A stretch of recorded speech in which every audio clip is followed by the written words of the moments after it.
어떤 사람이 의사를 찾아가서 질문을 했습니다. 세상에서 가장 무서운 질병이 무엇입니까?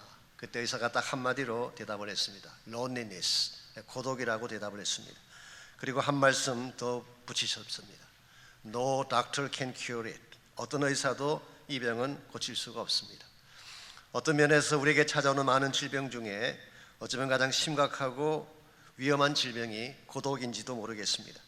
그것은 우리를 단절시키고 스스로 위축시키는 질병이기 때문에 그냥 두면 위험한 것입니다. 우울증에 걸릴 수도 있고 심한 경우에는 스스로 자신을 상하게 할 수도 있습니다. 이런 측면에서 고독이라는 질병은 잘 다룰 필요가 있는 것이죠. 20세기 미국을 대표하는 심리학자 중에 칼 라저스라는 분이 계시는데 그분은 고독을 두 가지 차원에서 설명을 했습니다. 첫 번째는 자신과의 단절에서 오는 것이 고독이다. 나 자신이 미워지고 나 자신에 대해 실망하기 시작하면서 자기 스스로 자기 마음의 문을 닫고 본인이 스스로 만든 소외감을 말하는 것입니다. 이것은 누구 탓이 아니라 자기 자신 속에서 일어나는 일이라고 할 수가 있겠죠. 두 번째 경우는 이웃과의 단절 때문에 주어지는 고독. 무언가 내 마음을 나눌 수 있는 상대를 찾지 못했을 때 우리는 고독감을 느끼게 됩니다. 사람이 없는 것이 아닙니다. 만나는 친구가 없는 것은 아닌데 정작 나의 마음이 깊은 것을 나누려고 하면 그것을 나눌 대상을 찾지 못할 때 우리 모두는 고독을 느끼게 되는 것입니다. 이런 의미에서 고독이라고 하는 질병은 우리의 능력과 아무 상관이 없습니다. 우리가 가진 물질적인 부와도 아무 상관이 없습니다. 아무리 많은 것을 가지고 좋은 환경에 산다고 할지라도 내 마음을 받아줄 누군가가 없다면 우리는 고독이라는 질병을 벗어날 수 없는 것입니다. 그래서 우리가 잘 아는 것처럼 돈을 많이 가진 재벌들이 자살하지 않습니까? 왜 그리 많은 돈을 가지고도 목숨을 끊을까요? 인기 최절정에 있는 탤런트가 스스로 삶을 포기하는 경우도 보게 됩니다. 왜 그렇게 인기 많은 사람이 자기 스스로 삶을 포기할까요? 그것은 환경이나 주어진 여건 때문이 아니라 자기 마음속에 주어진 고독이라는 근본 문제를 해결하지 못했기 때문에 그런 것입니다. 오늘 여러분의 마음은 어떠한지 모르겠습니다. 여러분 마음 중심에는 기쁨과 자신감이 넘치고 있는지요? 아니면 외로움이나 허전함으로 방황하는 마음을 가진 분들이 계시는지요? 솔직히 말씀을 드리자면 정도의 차이는 있지만 우리 모두에게는 고독의 정상이 있습니다. 채워지지 않는 마음이 있고 그 결과 외로워하고 쓸쓸함을 느낄 때가 있는 것입니다. 특별히 요즘은 가을이잖아요. 벌써 10월입니다. 낙엽이 지고 산산한 바람이 불기 시작하면 마음속에 더 깊이 파고 들어오는 고독감이 있죠. 특별히 형제분들은 조심하셔야 됩니다. 오죽했으면 최백호 씨가 가을엔 떠나지 말아요를 노래했겠습니까? 차라리 하얀 겨울에 떠나요. 그래야 봄이라도 바라볼 수가 있기 때문에. 그러나 여러분 가을을 피하고 봄을 기다린다고 해서 외로움이 떠나갈까요? 저는 그렇게 생각하지 않습니다. 인생의 고독에 대한 근본적인 처방은 환경이나 계절에 있는 것이 아니기 때문이에요. 정말 우리가 인생의 고독을 해결하기를 원한다면 하나님께로 나아가야 됩니다. 그분만이 우리의 빈 마음을 채울 수 있고 우리 심령 속에 텅 빈 가슴을 하나님의 새 능력으로 채워주실 수가 있기 때문에 하나님 만나지 않고는 참된 의미에서의 고독을 해결할 수가 없습니다. 혹시 여러분 가운데에 혼자라는 생각, 외롭다는 생각, 그래서 누구도 나를 도울 자가 없다는 생각 가운데 잡혀 사는 분이 혹시 계신다면 오늘 아침 여러분 모두에게 참된 축복을 안겨줄 하나님께로 나오시기를 바랍니다. 성경 말씀에 의하면 하나님은 여러분과 저를 위해 최상의 축제를 준비하시고 함께 먹고 마시자고 초청하고 계십니다. 예수님께서 말씀하신 많은 비유 중에 천국 비유가 나오는데 대다수의 비유는 잔치에 대한 비유를 말씀하세요. 천국은 feast, 잔치가 이루어지는 곳입니다. 하나님은 이 땅에 사는 동안에도 여러분과 저를 위해 축제를 준비하시고 하늘나라 가게 되면 하나님께서 준비하신 큰 축제가 예비되어 있는데 우리 모두를 초청해서 하나님만이 주실 수 있는 축복의 은혜와 교제를 나눠주기를 원하시는 것입니다. 문제는 하나님이 이와 같이 여러분과 저에게 축제를 예비하시고 축복을 나눠주시기를 원하지만 이것을 누리지 못한다는데 오늘 여러분과 저의 문제가 있습니다. 어떻게 하면 이 세상이 나에게 주는 위로가 아니라 하나님만이 주시는 위로를 받고 우리의 고독한 마음이 해결되고 더 기쁨이 충만한 인생으로 변화될 수 있을지 오늘 같이 봉독한 본문을 가지고 그것을 함께 나눠보려고 합니다. 오늘 같이 읽은 본문에 보시게 되면 그리스도인들이 참여해야 될 참된 축복의 교제가 어떠한 것인가에 대한 말씀이 오늘 본문에 기록이 되어 있습니다. 먼저 14절 말씀 보시면 그런즉 내 사랑하는 자들아 우상 숭배하는 일을 피하라 그랬어요. 여기 우상 숭배하는 일이라고 하는 것은 더 정확하게 말하면 이방 신상을 만들고 그 앞에 축제를 벌였던 이방 신들의 축제를 말하는 것입니다. 옛날 고린도 지역에는 주피터나 아폴로나 비너스 같은 우리 헬라의 신화에 나오는 신들을 섬기는 많은 제단들이 존재했다고 합니다. 그러다 보니까 고린도 교회 다니시는 성도들 가운데도 이 축제에 참석을 하고 축제가 끝난 후에 그게 바쳐진 제물을 나누어 먹고 마시는 사람들이 있었던 것 같습니다. 여기에 대해서 바울은 너희들이 그것을 피해야 된다, 문자적으로 해석을 하자면 도망치라 그런 뜻이에요. 그 근처에는 아예 얼씬거리지도 말라 그렇게 고면하고 있습니다. 자, 왜 사도 바울이 우상의 제물을 함께 먹는 문제에 대해서 이처럼 단호하게 말씀하고 있는 것일까요? 이건 지난번에 소개해드렸던 것처럼 단순히 우상에 바쳐진 고기를 시장에서 사 먹는 것하고는 다른 케이스입니다. 여기에 대해서는 8장을 다룰 때 이미 말씀드린 것처럼 우상은 아무것도 아니고, 그러므로 우상에 바쳐진 제물도 아무것도 아니기 때문에 이건 먹든지 먹지 않든지 상관이 없다는 말씀을 드렸습니다. 오늘 본문의 케이스는 그런 케이스가 아니에요. 아예 우상의 축제에 참석을 하고 이방신을 섬긴 후에 그 앞에 모여서 함께 이방신에게 바쳐졌던 제물을 나누어 먹는 것을 말하는 것입니다. 이것은 하나님이 절대 용납할 수 없는 잘못된 관행이라고 할 수가 있습니다. 그래서 20절을 보시면은 무릇 이방인이 제사하는 것은 귀신에게 하는 것이요 하나님께 제사하는 것이 아니니 나는 너희가 귀신과 교제하는 자가 되기를 원하지 아니하노라. 여기서 사도 바울은 이방 신상에 가서 그들과 함께 축제에 참석하는 것은 바로 귀신과 교제하는 것이다 그렇게 말하고 있습니다. 이렇게 귀신하고 번역한 이 단어가 demons, 사실은 다이아모니온이라고 하는 그 당시 헬라의 신들 가운데서도 잡신을 의미하는 단어입니다. 신화 속에 나오는 신들, 그 신들도 사실은 아무것도 아니라고 말씀드렸죠. 문자 그대로 mythology, 신화에 나오는 인물에 불과한 것입니다. 그런데 이와 같은 신화에 나오는 이방 신들을 섬기는 축제 뒤에는 악한 영들이 있다는 것입니다. 이 악한 영들을 오늘 보면은 demons, 귀신 혹은 악령이라고 표현을 했고, 만일 이와 같은 축제에 참석을 하게 되면 결과적으로 귀신과 한 몸이 되어서 교제하는 것이 된다. 그러므로 이것은 절대로 해서는 안 된다고 말씀하고 있습니다. 여기서 귀신과 교제한다고 할 때 교제라고 하는 이 단어가 헬라말로 코이노누스라는 단어, 코이노니아의 현재 분사형을 사용하고 있습니다. 코이노니아가 무슨 뜻인가요? 교회에서 많이 쓰는 용어이죠. 일반적으로 fellowship, 교제라고 번역을 하는 것입니다만은 사실은 그보다는 조금 더 깊은 의미를 담고 있습니다. 한 몸이 되어서 모든 것을 쉐어링하고 나누는 것을 코이노니아라고 부르는 것입니다. 그런데 만일 그리스도인이라는 사람이 이방 신을 섬기는 제단에 가서 귀신과 함께 한 몸이 되어서 모든 것을 나누게 된다면 결과가 어떻게 되겠어요? 얼마나 그 마음이 상하고 그 마음이 어두워지게 되겠습니까?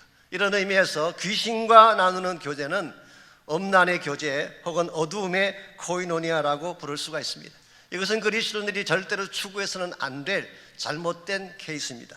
그 반면에 우리가 추구해야 될 교제가 있습니다. 그것은 바로 예수 그리스도의 축제에 참여함으로써 그리스도와 함께 나누는 코이노니아, 이것이 바로 오늘 본문이 말하고 있는 축복의 코이노니아입니다.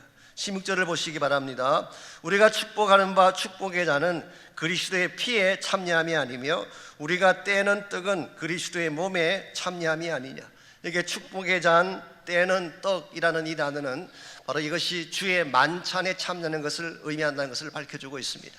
주의 만찬은 예수님께서 제정한 것이죠. 그러나 그 기원은 사실은 구약 성경에 나오는 유월절의 그 기초를 두고 있습니다. 유월절 만찬에는 사실 잔이 하나만 있는 것이 아니고 4번 있습니다. 4번의 잔인데 그 중에 3번째 잔을 축복의 잔이라고 부릅니다. 그래서 오늘 본문에서 축복의 잔, 떼는 떡은 유월절과 연결은 되지만 사실은 예수님께서 제정하신 주의 만찬을 말하는 것입니다. 이와 같이 그리스도의 축복의 잔은 그리스도의 피에 참여하는 것이고 우리가 떼는 떡은 그리스도의 몸에 참여하는 것이다.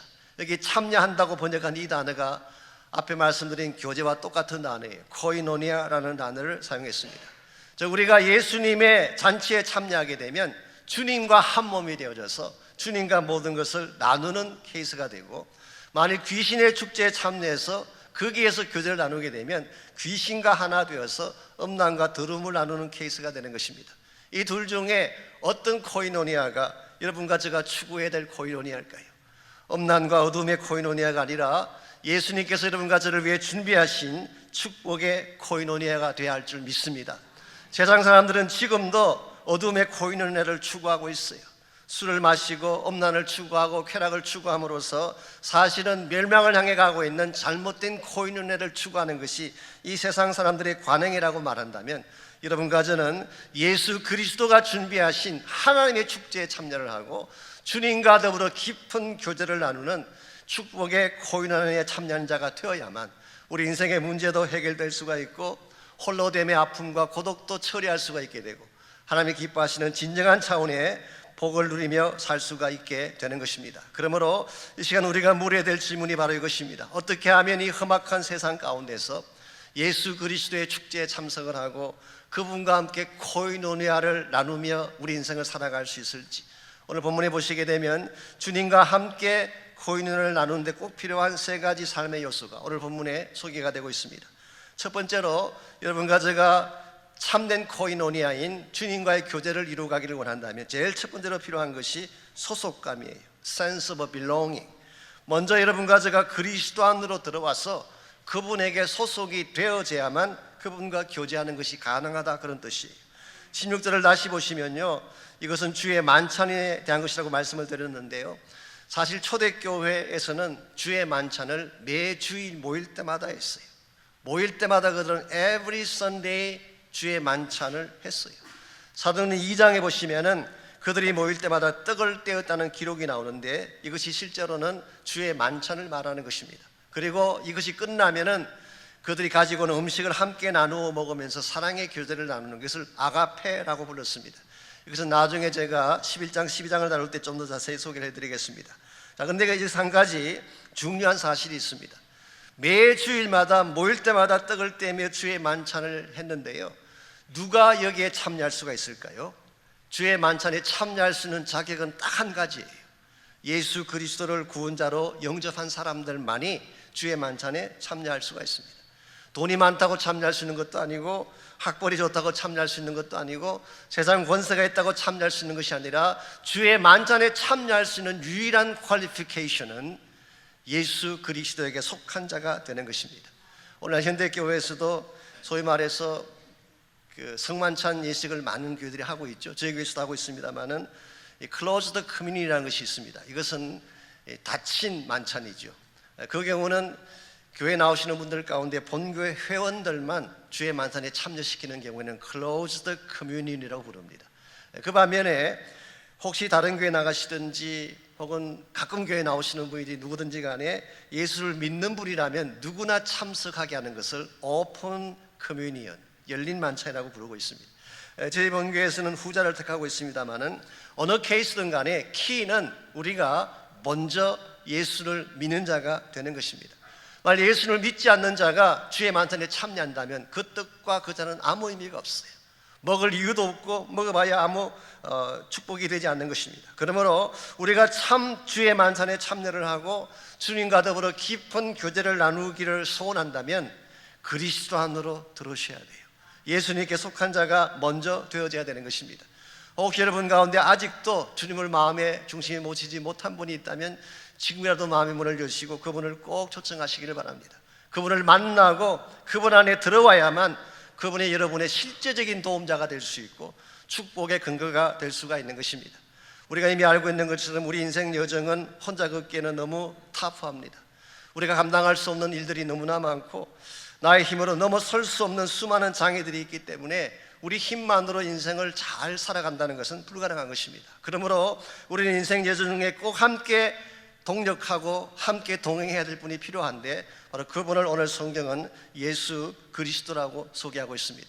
여러분의 인생이 아무리 어려울지라도 아무리 힘든 가운데 있을지라도 믿음의 손을 내밀어서 그분을 만지기만 하면 그분이 여러분을 도와주시고 여러분 인생의 치유자로 여러분의 삶을 이끌어 주시는 것입니다. 저는 그 좋은 예가 마가복음 5장에 나오는 혈루병을 앓던 여인의 케이스라고 생각합니다.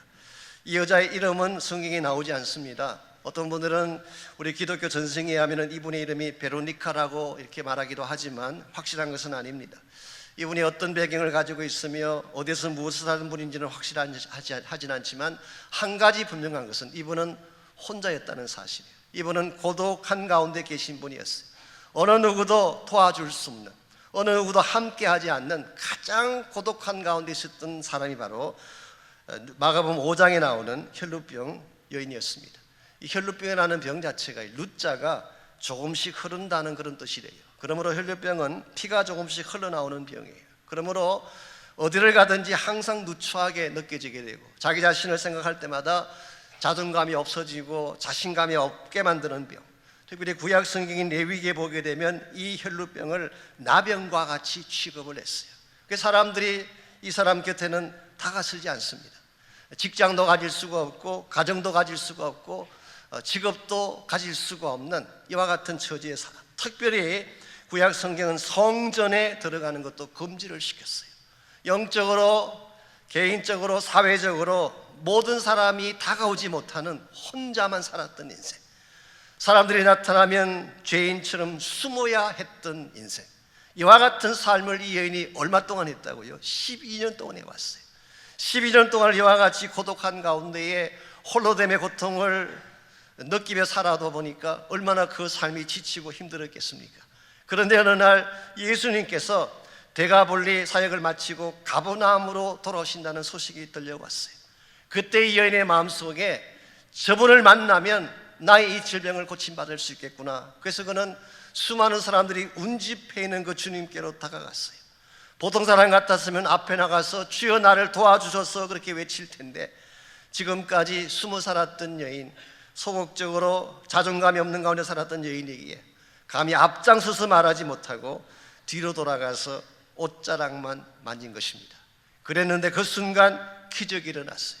혈루의 그 눈이 마르게 되고 온몸을 흐르는 강력한 능력이 그의 몸속에 임하는 것을 느끼게 됐어요. 이 능력이 어디에서 온 것일까요? 주님에게서 나온 것입니다. 비록 자기는 연약했지만 주님의 옷에 믿음으로 손을 대었을 때에 주님이 가지고 계신 그 능력이 그에게로 전달되어져서 그 몸속에 흐르고 있던 혈루병의 근원도 치유해 주시고 그의 마음속에 있던 모든 질병도 고쳐주신 것입니다. 더 놀라운 사실이 뭔지 아십니까? 예수님께서 이 사실을 알고 가던 길을 멈추셨어요. 성경 그렇게 기록되어 있습니다. 예수님께서 이 여자를 찾으려고 둘러보시니라. 영어 성경 보게 되면 Jesus stopped and turned around to find her. 예수님께서 가던 길을 멈추시고 몸을 돌리셔서 그를 찾고자 했다, 그 뜻이. 이 대목을 읽을 때마다 저는 제 마음속에 굉장한 감격이 됩니다. 아니, 그 위대하신 하나님의 아들이, 그렇게 바쁘고 큰 일을 많이 하실 그 하나님의 아들이 한 사람 때문에, 그것도 가장 누추하고 더러운 한 여인 때문에 멈추어 섰다는 사실이 경이롭지 않습니까? 그러나 여러분, 이 주님은 여러분과 저의 삶을 위해서도 멈출 수 있는 용의가 있는 하나님이세요. 내가 가장 힘들어할 때에, 누구도 나를 도울 자가 없을 때에 주님 가던 길을 멈추시고 여러분 때문에 얼마든지 멈추어 주셔서 여러분을 도우실 수 있는 하나님이십니다. 우리에게 이 주님이 필요한 것입니다.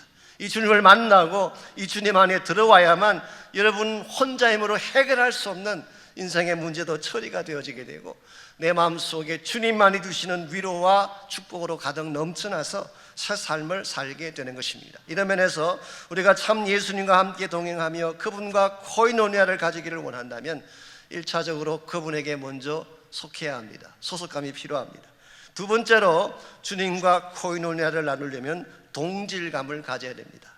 같은 마음, 같은 위치 혹은 한 몸 관계가 되어져야만 주님이 우리와 함께 교제하심을 느낄 수가 있습니다. 그래서 오늘 본문은 그리스도와 한 몸이 되어서 함께 먹고 마시는 삶을 묘사해 주고 있습니다. 17절 18절을 보십시오.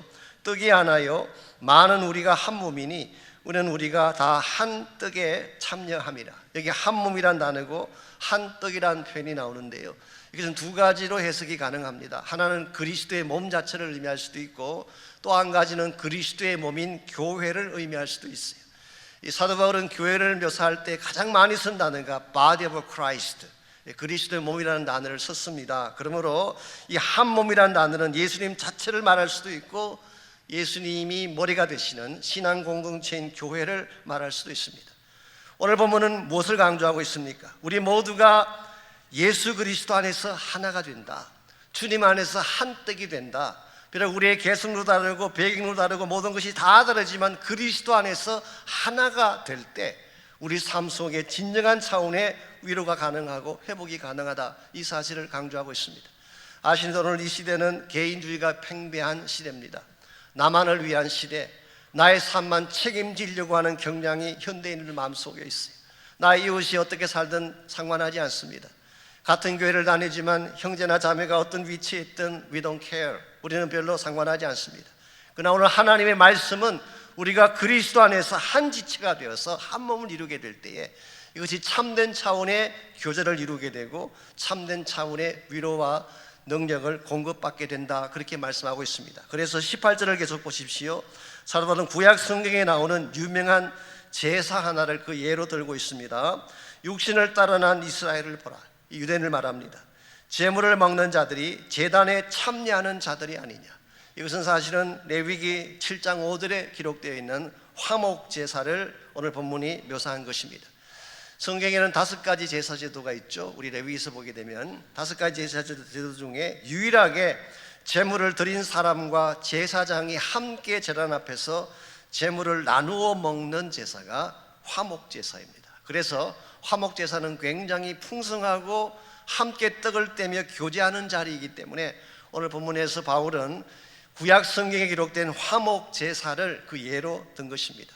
이 화목 제사는 peace offering, 하나님과 우리의 관계도 화목하게 만들지만 서로 인간관계도 화목하게 만들어서 하나 되게 만드는 상징적인 의미가 화목 제사 속에 포함되어 있습니다. 오늘 우리 인생 가운데 고독이 찾아오는 이유는 혼자 있기 때문이에요. 단절되어 살기 때문에 우리가 느끼게 되는 것이 loneliness. 근데 만일 우리가 그리스도의 피 안에서 하나님의 은혜 안에서 하나가 되어서 서로 섬기고 서로 돕게 된다면 우리는 굉장히 큰 지체가 되는 것입니다. 이게 교회의 아름다운 모습이고 성도가 만났을 때 이루어질 수 있는 소중한 교제의 열매라고 말할 수가 있습니다. 우리 한 사람은 연약할지라도 서로 연합하게 되면 강한 자가 될 수 있게 되고 그 결과 하나님이 더 큰 역사를 이룰 수가 있는 것입니다. 그래서 전도서 4장 12절은 이렇게 말씀하고 있습니다. 한 사람이면 패하겠거니와 두 사람이면 능히 당하리니 삼겹줄은 쉽게 끊어지지 아니하느니라. 삼겹줄입니다. 삼겹살이 아니고, 제가 늘 강조하지만 시장할 때 본문을 읽으시면 삼겹살을 읽기가 참 쉬우신데 삼겹줄, 세 개로 엮어진 줄은 함부로 끊어지지 않는다는 것입니다. 이게 연합의 파워를 강조하는 것입니다. 우리 한 사람 한 사람을 놓고 보면은 다 연약하고 미약한 존재지만 성령 안에서 하나가 되고 그리스도 안에서 하나가 되어지면 우리는 굉장히 위대한 일을 할 수 있는 거예요. 교회가 교회다워지는 비결 중에 하나가 이것입니다. 서로 각자 살게 되면 힘이 없어요. 근데 함께 모여서 기도하고 함께 모여서 축제를 벌이고 함께 모여서 축복하게 되면 굉장한 은혜 역사들이 일어나게 되는 것입니다. 아이들이 나누는 동화 중에 멀리 가는 노래라고 하는 이런 재미있는 동화가 있습니다. 내용이 이와 같습니다. 하루는 바다 사자가 sea lion, 아주 덩치가 큰 그 sea lion이 있죠. 이 바다 사자가 바다 제비에게 누구 목소리가 더 멀리 가나 시합을 하자 그랬어요. 이 바다 사자의 목소리는 굉장히 우렁찹니다. 아주 호령하는 우렁찬 그런 목소리고, 바다 제비는 새니까 아무리 소리를 질러봐야 지지배배 작은 소리밖에 안 나오는 것입니다. 그런데 이 바다 사자가 우리 둘 소리가 누가 더 멀리 가나 내기를 하자. 그리고 시합을 공정하게 하기 위해서 갈매기를 그 심판관으로 세웠습니다. 먼저 바다 사자가 수평선을 향해 크게 소리를 질렀어요. 와! 소리를 질렀더니 웅장한 소리가 퍼져나갔습니다. 그 다음에 바다 제비가 소리를 질렀는데 힘껏 외쳤지만 지지배배, 아주 나약하고 바람에 날려갈 때 가벼운 소리가 나왔어요. 그때 갈매기가 바다 가운데 있는 섬으로 가서 거기 살고 있는 도요새에게 물었습니다. 무슨 소리를 들었느냐? 그랬더니 바다 사자 소리는 크고 웅장했는데 바다 제비 소리는 실같이 가냘폈다, 그렇게 이야기했어요. 그래서 갈매기가 좀 더 멀리 날아갔어요. 이 바다 끝에 있는 섬까지 가서 거기에 살고 있는 소라에게 물었습니다. 그랬더니 소라는 말하기를 글쎄 바다 사자 소리는 듣지를 못했는데 바다 제비가 지지배배하는 소리를 들었노라고. 그래서 결국 바다 제비가 승리한 것입니다. 여러분, 어떻게 그 신랄같이 가냘픈 소리가 그 멀리까지 갈 수가 있었을까요? 비결은 생각보다 단순합니다. 바다 제비는요, 한 마리가 노래를 시작하면 그 노래를 친구 바다 제비가 받아서 전달을 합니다. 그럼 그 바다 제비가 또 다른 친구에게 전달을 하고, 그렇게 전달하다 보니까 바다 끝까지 소리가 전달되어 간 것입니다. 우리는 여기서 굉장히 중요한 교훈 하나를 찾게 됩니다. 혼자서 외친 소리가 아무리 커도 혼자서 외치는 소리보다 함께 더불어 부르는 노래가 더 아름답고 멀리 간다고 하는 사실, 이 사실은 교회 사역의 원리이기도 합니다. 하나님의 교회는 위대한 어떤 한 영웅이 다스리는 교회가 아니에요. 하나님 안에서 지체가 된 연약해 보이지만 연약한 여러분 한 분 한 분이 함께 모여서 함께 소리를 만들어가게 될 때 복음의 노래소리가 땅끝까지 가게 되고 하나님의 영광이 선포되게 되는 것입니다. 이런 면에서 함께 가는 삶, 더불어 함께 나아가는 삶, 이것이 우리 크리스찬 삶을 부유하게 만드는 두 번째 비결입니다. 첫째는 먼저 예수님께 속한 자가 되어야 되겠지만, 두 번째는 서로 한 마음이 되고 한 뜻이 되어서 같이 가는 것입니다. 마지막 세 번째로 우리가 주님의 코인연회를 누리려면 차별화가 필요합니다. 세상과는 차별된 삶을 추구해야지 참된 축복을 누릴 수가 있다는 뜻입니다. 21절과 22절을 보시게 되면 사도 바울은 굉장히 스트롱한 경고와 함께 참된 능력의 원천 하나를 우리에게 소개하고 있습니다. 먼저 21절 말씀 보시면 너희가 주의 잔과 귀신의 잔을 겸하여 마시지 못하고 주의 식탁과 귀신의 식탁에 겸하여 참여하지 못하리라고 했어요. 자, 주님의 잔은 우리 주의 만찬 석상에서 드는 잔이에요. 그런데 귀신의 잔은 우상을 섬기는 우상 제단 앞에서 드는 잔인데 이 둘을 동시에 마실 수가 있을까요? 있을 수가 없습니다. 같이 갈 수가 없는 거예요. 혹은 오늘은 주의 만찬에 참석을 하고 내일은 우상의 만찬에 참석을 해서 오늘은 주님을 찬양하고 내일은 우상을 노래하는 삶, 이게 과연 가능한 삶일까요? 이것은 불가능한 것입니다. 이것을 성경은 혼합주의라고 부릅니다. 싱크레티시즘. 구약 성경을 읽어보시게 되면 이스라엘 백성이 멸망했던 근본 원인이 여기 있습니다. 여러분, 북왕국 이스라엘도 우상을 섬겼고 남쪽 왕국인 유다도 우상을 섬겼어요. 둘 다 우상을 섬겼습니다. 우상을 섬겼다고 말하니까 하나님을 버리고 우상만 섬긴 줄 알지만 아니에요. 하나님도 섬겼어요. 그들은 성전에 나가서 제사도 드리고 예물도 드리고 예배도 드렸습니다. 동시에 바알도 섬기고 아세라 목상도 섬긴 거예요. 하나님 이것을 굉장히 혐오하셨어요. 특별히 역대하 33장에 보시면은 므낫세 왕이 유다를 다스릴 때에 하나님의 성전 안에 아로새긴 목상을 세웠다고 기록하고 있습니다. 하나님의 성전은 하나님이 임재하시는 거룩한 장소이고 하나님을 예배하는 처소인데 그 하나님의 성전 안에 우상을 섬기는 목상을 함께 만들었다는 거예요. 이게 소위 말하는 싱크레티시즘, 종교 혼합주의라고 부르는 것입니다. 이것이 바로 이스라엘 백성의 멸망의 이유이고 동일한 원리로 오늘날도 혼합주의의 삶을 추구하게 되면 우리 크리스찬 삶이 망가지고 파괴되어질 가능성이 많습니다. 솔직히 우리가 교회 나와서 예배 드릴 때는 하나님을 찬양하지 않습니까? 교회 나와서 예배 드릴 때는 누가 봐도 하나님께서 준비하신 축복의 잔을 마시는 것처럼 보이는데 여러분, 세상에 들어가면 어떻게 되나요? 세상에 나에게 주는 잔도 마시지 않나요? 쾌락의 잔, 음란의 잔, 탐욕의 잔을 마실 때가 많지 않습니까? 교회에 나와서는 그리스도인 같은데 세상에 나가게 되면 우상을 섬긴 자와 똑같은 삶을 반복하게 된다면 오늘 본문이 말하는 것처럼 축복의 잔과 주의 잔과 귀신의 잔을 겸하여 마시는 케이스가 되는 것입니다. 그러므로 하나님이 기뻐하는 삶은 구별되는 거예요. 우리는 세상과 구별되게 살아야 되고 세상이 나에게 안겨주는 쾌락의 잔을 마시며 사는 것이 아니라 성령이 나에게 주시는 축복의 잔, 생수의 잔을 마시며 살아가야지 참 그리스도인이 될 수가 있고 하나님 영광을 위해 살 수가 있는 것입니다. 여러분이 아시는 것처럼 참된 축복의 원천은 세상에 있지 않습니다. 진정한 회복과 능력의 원천도 세상이 줄 수 없어요. 오직 하나님 한 분만이 여러분과 저에게 진정한 차원의 복을 줄 수가 있게 되고 생수와 능력을 부어주실 수가 있는 것입니다. 그렇기 때문에 22절을 보시면은 사도 바울은 경고와 함께 우리 모두가 정말 붙잡아야 될 참된 능력의 원천을 소개하고 있습니다. 그런 우리가 주를 노여워하시게 하겠느냐? 우리가 주보다 강한 자냐? 이걸 쉽게 풀어 설명하면 이런 뜻입니다. 너희들이 귀신의 잔을 마심으로 주님의 진노를 받겠느냐? 반대로 하나님이 나에게 주시는 예수님의 잔을 내가 마심으로 말미암아 우리보다 훨씬 강한 존재이신 하나님의 능력을 공급받으며 살겠느냐? 이거를 사도 바울의 제안입니다.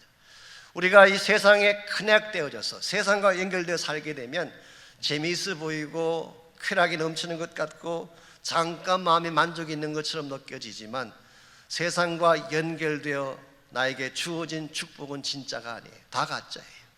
아무리 많은 물질을 소유하고 아무리 많은 능력과 건설을 가졌다고 하더라도 그거는 진정한 축복의 근원이 못 됩니다. 그런데 만일 우리의 인생이 connected to God, 하나님에게 연결되게 되면, 예수 그리스도에게 연결되게 되면 그분 안에 준비되어져 있는 모든 생수의 능력과 축복의 능력이 우리의 소유가 되는 것입니다. 이런 면에서 여러분이 참된 의미에서의 기쁨을 회복하고 홀로 걸어가는 인생이 아니라 하나님과 더불어 풍성한 종류의 삶을 추구하기를 원한다면 그리스도에게 연결돼야 돼요. 하나님의 능력에 커넥티드 돼야 하는 것입니다. 그때에 비록 우리가 연약할지라도 나 앞에 주어진 모든 장애를 뛰어넘어서 참 승리자로 살아갈 수가 있게 되고 이 세상을 호령하며 바르게 사는 것이 가능해지는 것입니다. 여러분께서 잘 아시는 안토니 깜폴로라는 교수님이 계시죠. 이분이 한 분은 낸시라고 하는 한 자매님을 만난 적이 있습니다. 이 자매님은 장애자예요. 휠체어를 타고 다니시면서 하반신이 불구로 사는 그런 분입니다. 그런데 이 자매님이 한 번은 신문에 광고를 냈는데 이런 광고를 냈습니다. 혹시 여러분 가운데 외롭다거나 힘들어서 혼자 살기 어려운 분이 혹시 계신다면 저에게 전화를 주십시오. 저는 휠체어를 타고 다니는 사람이기 때문에 대부분의 시간을 집에서 보냅니다. 이런 광고를 냈어요. 저는 그 광고 내용 자체가 참 특이하다고 생각합니다. 자기 스스로 본인을 장애자로 밝힌다는 게 쉬운 일일까요? 근데 본인 스스로가 휠체어를 타고 다니는 장애자래요. 그러나 그 장애자가 누구를 돕겠다고 광고를 낸 것입니다. 과연 누가 이 광고를 보고 전화를 하겠어요? 그럼에도 불구하고 놀랍게도 이 짧은 광고가 굉장한 위력을 발휘했습니다. 일주일에 30통 이상의 전화가 걸려왔고요. 전화를 받고 이 낸시와 대화만 하면 지쳤던 사람들이 회복이 일어나고 고독 가운데 있는 사람들이 다시 힘을 얻게 되고 심지어 자살할 생각했던 사람들이 예수께로 돌아오는 역사가 일어난 것입니다. 이것을 지켜보았던 안토니 깜폴로 교수가 낸시에게 물었어요. 내가 볼 때 당신은 disabled, 장애자고 다른 사람이 가지고 있는 것 가운데 가지지 못한 것이 훨씬 더 많아 보이는 사람인데 어떻게 다른 사람들이 하지 못하는 이런 위대한 일을 하는 것이 가능했는가? 그때 낸시의 대답이 다음과 같습니다.